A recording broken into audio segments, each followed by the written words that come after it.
In 1939, as the shadows of conflict stretched across Europe, the world's wealthiest families didn't just worry about their safety, they worried about their legacy.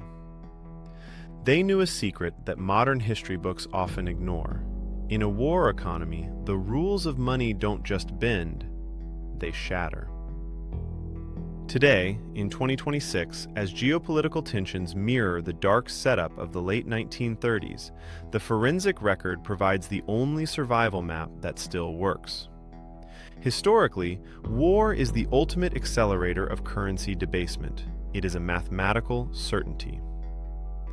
When a state enters survival mode, it stops caring about your purchasing power. It starts printing.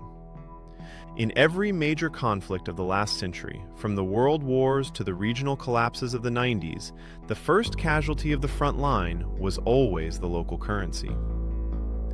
We have deconstructed the war thesis, the hidden patterns of how wealth was moved, hidden, and protected when the world went dark. We aren't looking at theory, we are looking at the financial autopsies of empires. Asset number 1, networks of trust. During the 1940s, having a bar of gold was vital, but being able to move it or exchange it without being caught was what actually saved lives. If you were isolated, you were vulnerable. In 2026, this translates to decentralized, borderless value. You need assets that don't depend on a single bank, a single border, or a single government's permission to exist. Asset number 2, strategic consumables. In a war economy, paper promises are replaced by physical reality. During the siege of Sarajevo or the collapse of the ruble, an oil tanker, a grain silo, or a crate of antibiotics became more valuable than 1,000 bank accounts. Wealth is redefined as utility. If it can be eaten, burned for heat, or used to heal, it is a sovereign asset. Asset number 3, energy sovereignty.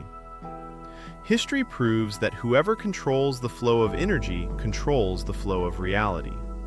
As we saw in the 1970s oil shocks and again in the tensions of 2026, energy is the master resource.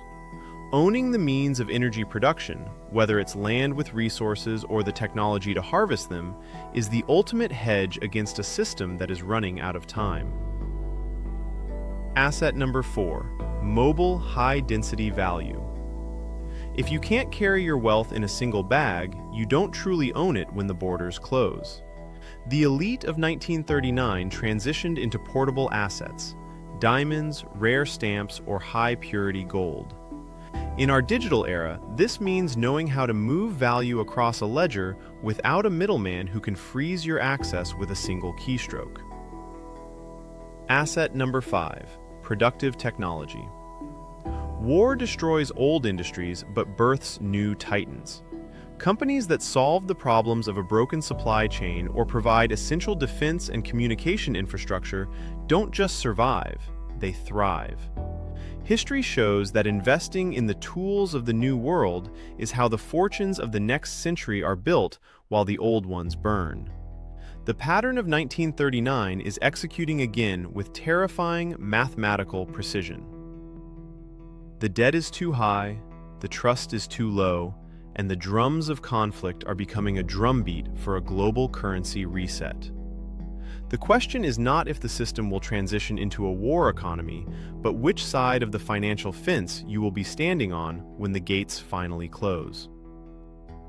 Those who wait for the headlines to act are already the next case study in wealth destruction. Don't be a victim of the record. Be a student of it. Until then, join us as we deconstruct the mechanics of survival. Deconstruct the truth, ego, and empire.